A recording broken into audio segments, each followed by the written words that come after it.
Welcome to another episode of Roll Up a Pour Up. So get your blunts rolled and your drink poured. Alright, and what we here on today, Mr. Roll Up?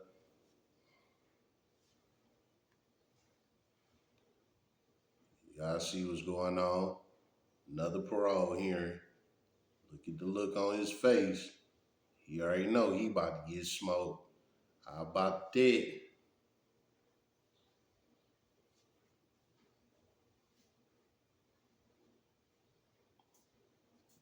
Oh, they done fucked up right off the rip. You seen her face wasn't in the little blurred shit, so her face already been seen. They need to delete this damn Zoom and they should have started over. How about that?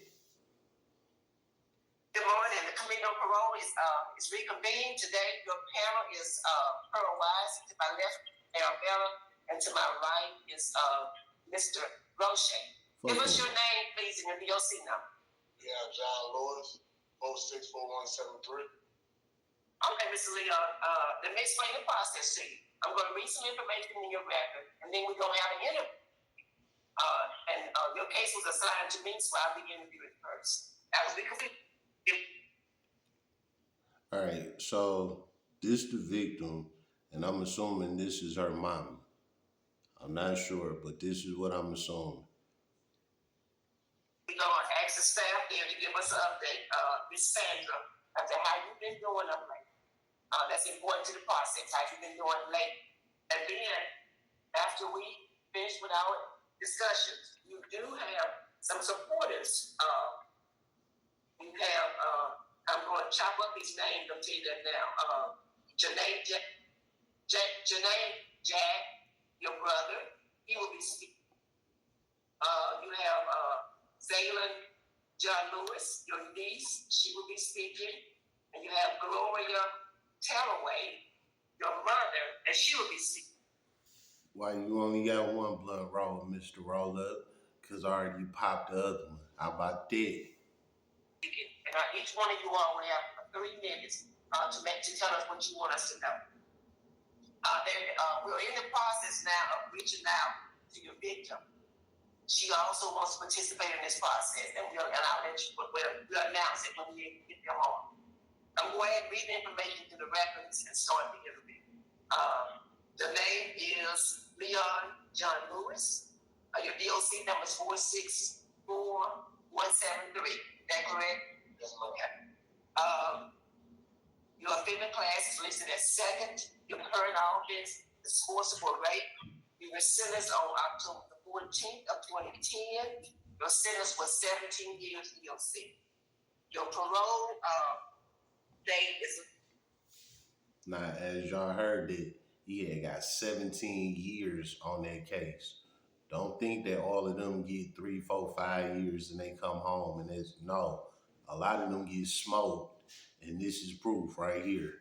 17 years. Listed as 126 of 23. You don't earn good time, and your full term date is listed as August the 14th of 2025. Is that correct? August 14 of 25? Yes, sir. August 14?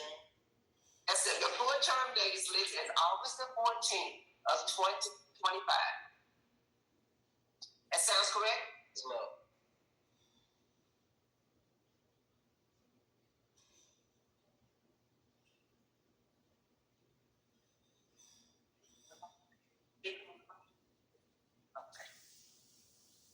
Okay. You were arrested on this offense on August 15th of 2008. Is that correct? Yes, ma'am. What took so long to get in the criminal justice process? What took so long? I don't know, ma'am. There you go, lying. I don't know. Let me tell you why it took so long to get a conviction out of him.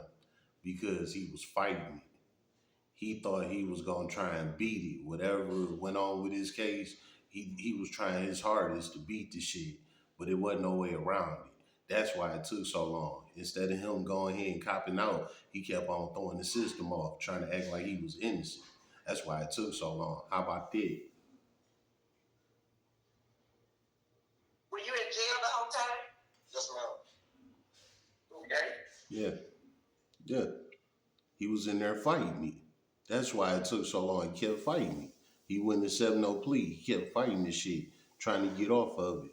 But it was over with. They had too much on him, and he had to take a plea. You don't have no idea why it took so long to get a conviction. Okay. Okay. Tell us what happened. Well, it's just I come home one night. I was drinking one night, and I'm thinking it was her mom. And then, when I come to my senses, it was her. So he messed with his girlfriend's daughter, claiming that he thought it was her mama. Like I said, if I'm right, this is the mama. If I'm right, this is the daughter. They look nothing alike, not being disrespectful, but there's no way that you could mix them up for each other like that. Come on, man. This is why you gonna get smoked. All right.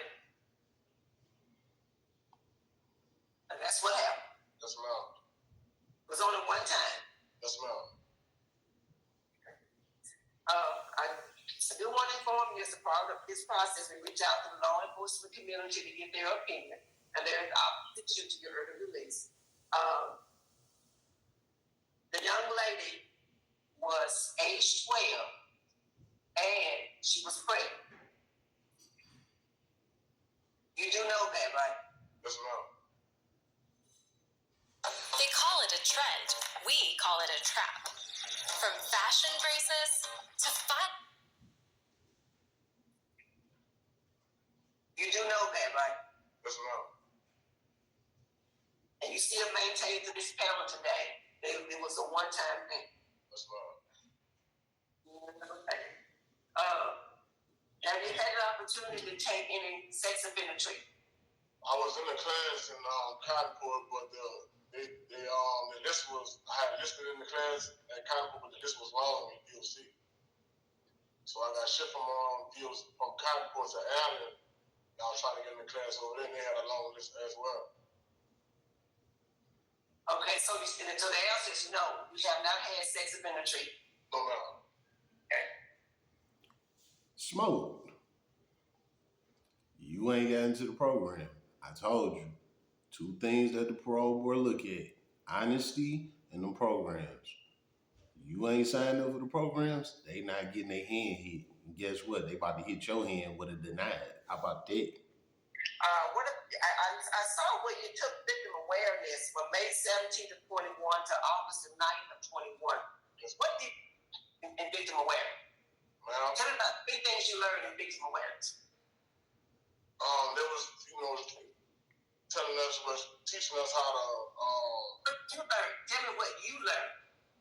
What I learned? I'm kind of nervous now, Oh, it's okay. It's okay. I mean, when you went in class, there's some things you didn't know. When you got in the class, you can say, I didn't know that. So you learned something new. What did you learn? What was your takeaways? Trying to, better myself, learning that what I did was wrong. Mm-hmm. And, So you didn't already know what you did was wrong. You had to learn it. Flop. Regret. Okay. So there was nothing about the impact of the crime on the victim, what they could be going through, that wasn't discussed in the class? Yes, ma'am, I think it would. I think it was, okay. Tell me about your drug history. What age did you start using drugs? I want to say 17. What about alcohol? 17. What became your drug of choice? Then that night that you came in, what had you been using that night? I was on marijuana and I was drinking. What had you drank? Ma'am? You was better off saying you had snorted some crack or something, you had hit the powder one time. You know what I'm saying? Come with a hard drug. You said weed and drink. Dude, What had you drink? I was drinking gin. Marijuana and gin. That's right. smoked. Um, you been Bottom line is, those are not hard drugs. So the system look at that like that's just some bullshit. You know what I'm saying? Like you was better off saying you was all lean and Xanax. You know what I'm saying? Dumbass. told that you want to have no contact with the victim? Yes, ma'am. Yes, ma'am. Have you had contact with the victim? No, ma'am. I'm gonna ask you again. Have you had contact with the victim anyway? Social media, any kind of. You see that? She said, I'm gonna ask you again. That's because they know. And you sitting up here lying to them. This is what I be saying. Like, don't come lying. They already fucking know. Man. You reached out. No, I have. Have you met her or left? No, ma'am. You reached out to her on Facebook. No, ma'am. You did not. You said you did not do that. Yeah, yes, ma'am. There's some evidence in the record that says you have. I have not. Didn't I say that? I don't pre-watch these videos. I watch it with y'all. I just react to the shit. Didn't I just say that? In the record, it shows that you did have contact with her. They know all of this shit. They just want you to be honest and be real. You know what I'm saying? How about that? All right. Thank you. That's your answer, and I accept that. Yes, ma'am. When I was reading your application for parole, you said, I learned my lesson. Tell me, what lesson did you learn? Let's hear it. I learned a lesson about being incarcerated. I've been away from my family. You know, my mama and my fathers, you know, they getting up in age, you know, they getting sick and everything, you know, and I was out there trying to help for them. So, you know, my brothers, them, you know, they was young when I left. And I left all that behind by a stupid decision that I made. And I regret that every day. You know, my mama, she's sick. My father's sick.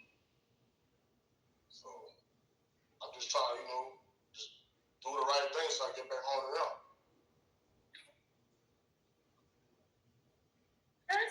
All righty. We've just been notified that the victim is on the screen, so she's participating in the process, and we welcome you. Thank you for the courage to show up today. I appreciate it. You got your hot set at 17? I was 2 parts away from it. I was at LaFouche, and I got shipped up here. I was 2 parts away from it. Okay, so what do you do every day now? Well, I'm trying to see if they have classes up here. If not, I just try to get on and finish it wherever I can get in another high school class at. Okay. Now tell us how long you've been in jail on this charge. I've been in jail since 14 years. 14 years. And now you was in TWP in 19. What happened? Transitional work, right? In 19? No, ma'am. You wasn't? Okay. You must have been housed at that facility, but you weren't in transitional work. No, ma'am. I went to the food parish though. No, I'm talking about tangible hope. When you said tangible hope back. Oh yes, ma'am. I was over there in 19. Yeah, but when you were not in the work release program. No, ma'am. No, ma'am. Oh, okay.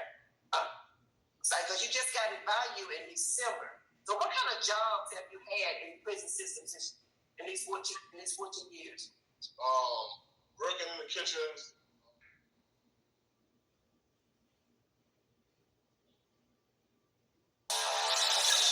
I'm a high-profile female corporate executive. Think of it like you hooked up to the governor. Buffalo flows, doing hard jobs, garden. When I was in Allen, I was in prison industry.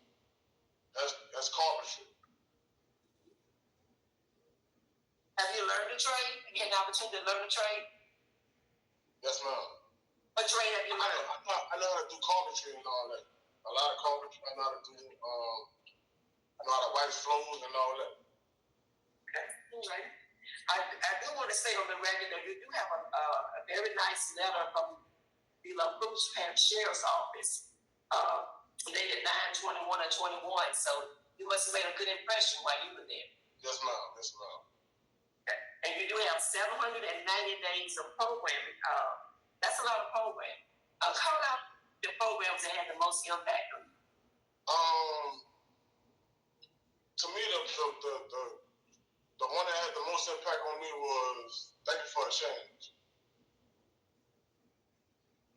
Okay, what did you learn? Thank You for a Change. Thank You for a Change is a class that it teaches how to think before you act.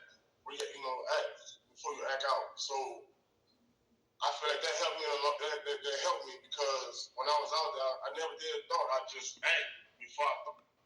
So thinking for a change is like a countrywide thing because I had to do thinking for a change as well. And this is in Louisiana and I'm in Michigan. So yeah, thinking for a change is a countrywide thing when you go to prison. So by me taking that class, it showed me, you got to think about everything that you do because, there's consequences behind it. And like I said, I was doing that at first. Okay. Do you have any children? I have two. What the ages of your children?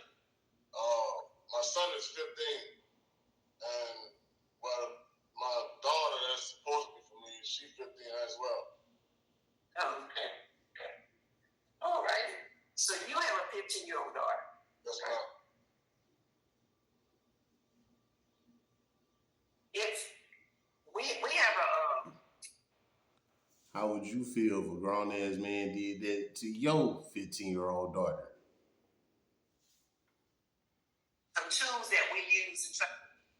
He been locked up 15 years. So that means he been locked up his daughter's whole life. Now, what if he come to find out his daughter been getting abused? See how he feel about that. To figure out how best to manage your case. One of them is called a needs assessment, and you came up high in education and in antisocial thinking. So I'm hoping that the Thank You for a Change, is going to address that. But I do want to encourage you to go ahead and work toward that high set. Definitely. But you do also have to go tighter. Now you have some history of domestic abuse battery. Tell us about that. I think it was in 2005. Yeah, I went to jail because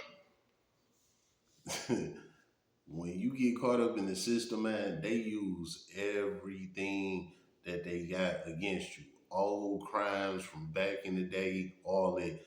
Anytime you go to jail, they gonna bring that shit up on you. Some shit that don't got nothing to do with your current case. They use it against you. That's how the system work, man. the female that I was dealing with, we had separated, but she started messing with one of my partners, so that's why I went to jail for domestic abuse. But you didn't think she should do that. No. You should have some input on who she dates after she dated you. Well, it's not about me having input on who she did. It's just like, that's my partner. The guy who she was messing with. Okay. I heard you when you said it the first time. I heard you.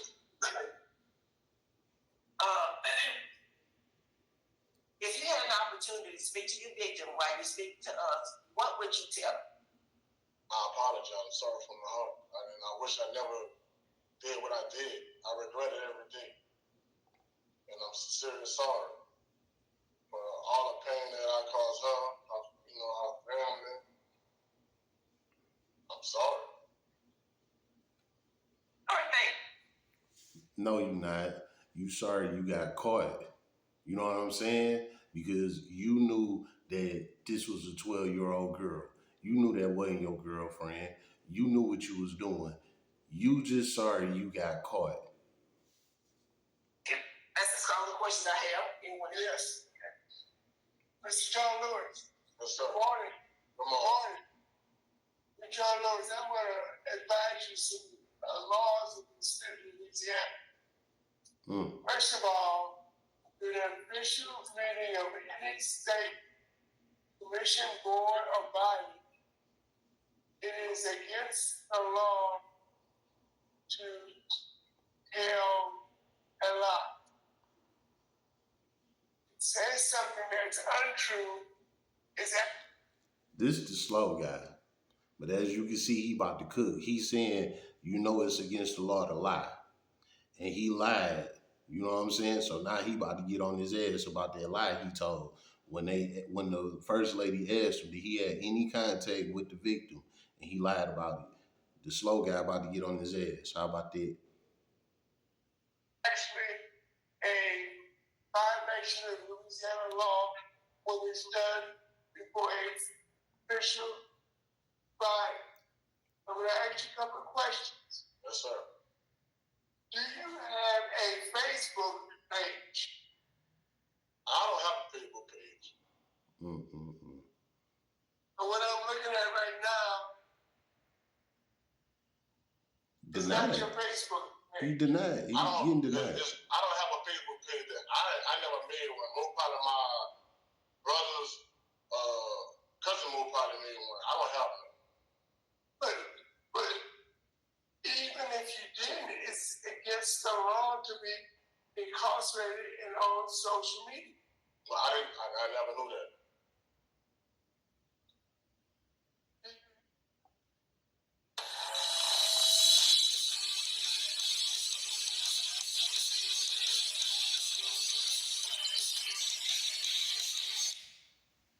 Do you have a cell phone in your possession? No, sir.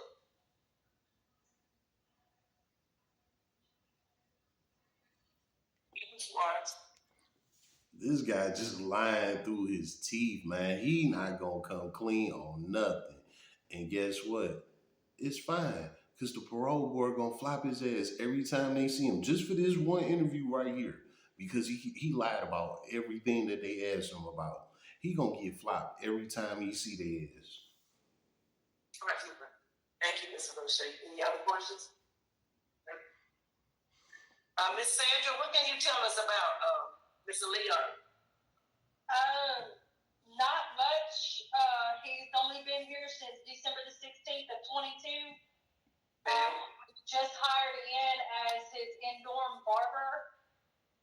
That's the extent of it. We don't have anything else on him.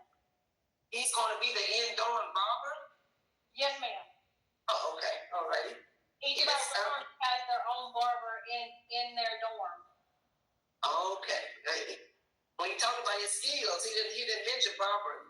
In your records, do you have any of his disciplinary information, his last DBs or anything? No, ma'am. His previous facility did not send me anything except for his rap sheet. That's it. All right, thank you. Leon, I forgot to ask you that before. How many write-ups have you had in 14 years? I think my last write-up was in 2012. And what was that for? I had an aggravated work offense. Okay. I had got off late to go to work. How many write-ups would you say you've had? Ma'am? How many write-ups would you say you've had in these 14 years? I say about 3 of them. About three write-ups. Right. That's real good. Real good. Okay. It is. Some of the questions we have, we're gonna let your speakers now. We can start with your brother, Mr. Jack. Mr. Jack, would you and tell us what you would like for us to know? I'm sorry. Oh, I was all the way wrong. They said this is brother. So that's not the victim then in this box. I was all the way off. That's that blow shit. How about that? Michael, speaking on behalf of my brother, Leon, he was a great role model. He kept the family together, and we just praying that he come home. Thank you for your input.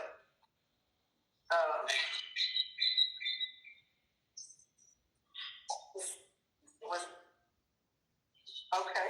Go ahead. Okay, the niece is with you as well. You want her to let her speak now. Your niece. Zaya Lynn, I'm his niece, speaking on his behalf. He was a great uncle. He was a great role model, and he kept our family together, and we just ready for him to come home. Thank you for your input. Miss Gloria? She in the same room? Oh, Miss Gloria, okay. We can't hear you, Miss Gloria. Hold on, ma'am. I'm trying to find it out. You got it. I can hear you now. Okay. Yes, ma'am. What would you like us to know? Well, like I said, ma'am, my son been gone for a long time. Man, all right. Mr. Roll Up can admit when he wrong. I was all the way wrong. I thought that was the victim and her mama, but them his family members. You know what I'm saying? Blow shit. How about that? Speaking on behalf of Leon John Lewis, Okay. But I am gonna get this one right. That's the victim right there. How about that? he is a great role model. You know, my other kids looked up to him and everything, but my son been gone for years from me. You know, and I'm just praying and hoping that he can come home. I got a lot of health issues. As a matter of fact, I'm on my way to the doctor right now. Thank you. Thank you for letting us know. Thank you for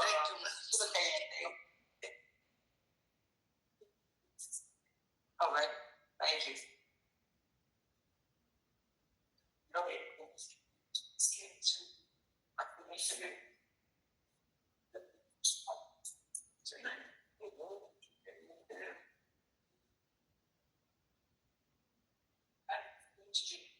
Yeah, Julie Crandall. Miss Crandall? Miss Crandall, we would like to hear from you now. What would you like for us to know? That's the victim. Nothing really. I just don't want him to contact me. I don't care if he get out to dead or just don't contact me. Just leave me alone. That's it. I don't care about none of this. I just want him to leave me alone. You know what I mean? I guess family. So, okay, ma'am, would you go ahead and state your name for the record? Jolia Crandall. Yes, thank you. All right, thank you, ma'am, for your participation today. We appreciate it. No problem. All right, so that was about the shortest victim statement I'd never heard. And that was just some real deal. You know what I'm saying? She moved on with her life. Just don't contact me. You don't get no realer than that. Mr. Leon, what would you like us to know before we go? Like I said, I'm just sorry for everything. I'm just trying to get back home to my family and take care of them. You know, that's all I want to do. And here go the smoke. How about that? All right, thank you. All right, the panel ready to vote? I'll be voting first. The case was assigned to me. Mr. Leon, your statements today do not always match the record. And she's not concerned about she's not against you in terms of getting out your freedom. And that's a thing, to not have victim opposition. You don't. She just want to be left alone. You've done enough to her. She want to be left alone. Whatever that means, and I believe you know. That's what she's asking. And I'm asking you to grant that. Don't let this go up. Because the law is on her side. For me, today, my vote is to deny because of that. You do not have a sex offender treatment program. You do not have Look, she made it seem so cool, like she was about to give it to him and smoked him. And that's it. That's going to be vital. You had a minor Oh, victim. shit. I'd like to see you take victim awareness again. You had no awareness of the victim when I asked you. You in that class that long, you had no awareness of it. And I also would like to see you get some kind of trade so that you can stay out. And I see a need for substance abuse, long-term substance abuse treatment. But that is my vote. Mr. O'Shea? Mr. John Lewis. What's up? Based upon the victim did oppose in the record that I have. The DA's office was opposed. Law enforcement was opposed. You have a history of violence. You've had no sex offender treatment. For all those reasons, I deny your request. Thank you, Mr. O'Shea. Sarah? Thank you, Madam Chairman. My vote is the same for the same reasons as my two colleagues. Ms. Leon, your application for parole has been denied today. I encourage you to make applications so you can get moved to a place that offers that sensible treatment. Not likely you can stay on the front row, really pay attention and really learn. But your parole has been denied today. Best wishes to you. So, All right. Y'all heard that, right? Man, listen. Smoked his ass. You know what I'm saying? High class smoke. How about that?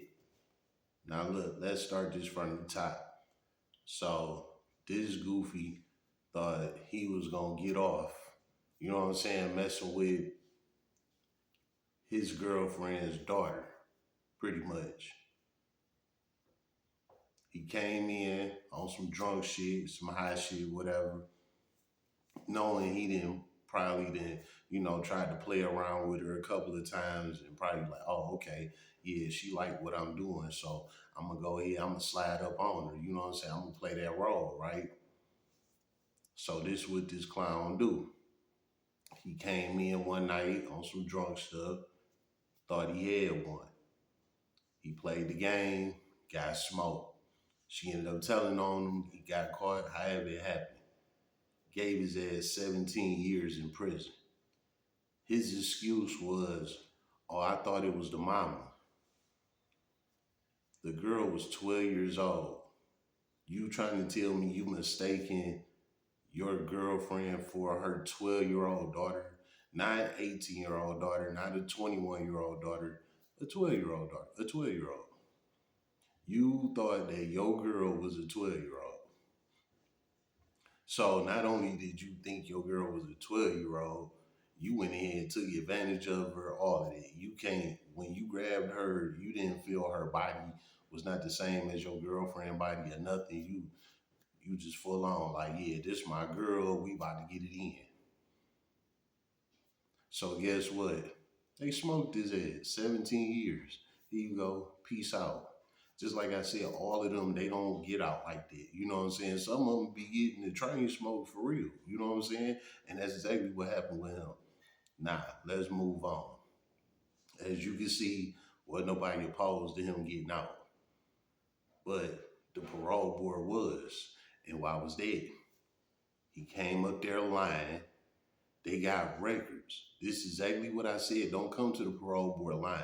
They got all of the same goddamn paperwork that the judge get, the prosecutor get, your lawyer get, you get, and your discovery packet, all that. They got all of that same shit. Every time you get a write-up in prison, they got that in their fucking documents. Everything that happened, everything that's done, said, they got all of that shit. That's why they're interviewing you. You know what I'm saying? To get you to tell the truth about your situation. They know exactly what the fuck going on. The thing is you gonna be honest. You know what I'm saying? See, clear as day, he couldn't be honest about his situation. So that smoked him right off the rip. They told him it's on record, bro. You was contacting her. You know what I'm saying? He just lying through his teeth. Oh, I didn't make that Facebook page, and Bro, it's your Facebook page. You know it is. You know what I'm saying? They can link that shit to your phone and everything. They know it's your page. Like, come on, man. What is wrong with you? So you ain't gonna never get out behind it because you won't admit that you wrong. But you up here talking about you sorry. Yeah, you sorry because you got caught, but you won't admit that you wrong for doing what you did. You know what I'm saying? You only saying what you saying just to try and get a parole because you know ain't nobody opposed to you coming out. So now you trying to play this, I'm sorry, I'm sorry. No, you not. You a fucking liar. You sorry that you got caught. You know what I'm saying? Nah, with the parole board. What happened? All three of them hit his ass with the smoke. Why is that? He ain't did the damn programs. What I told y'all from the beginning about these programs, you do not get out of prison until you complete them programs. They don't care how good it's looking for you, all the recommendations you got, um, you know, all of the good reports you got, you know, the no write-ups. Dude only had 3 write-ups in 15 years. That's a great record. You know what I'm saying? And you see, they ain't care about none of that. He didn't do that program. That's hitting a pocket. If you not hitting a pocket, they not about to let you out. So him not doing that program is gonna smoke him every time. And he gonna get set back a couple of flops anyway, because he's still up there lying. So even after he complete the program and everything, yeah, that's gonna look good, but he's still lying. So flop him another 12 month, 24 month till he get his mind right. So in order for him to get out, he gonna have to come all the way correct. He gonna have to admit that he wrong what he did. He gonna have to admit to all of that, and he gonna have to have the programs complete. That's the only way he gonna get out. Other than that, denied. How about that? It's been another episode of Roll Up a Poet. So get your blunts rolled and your drink poured.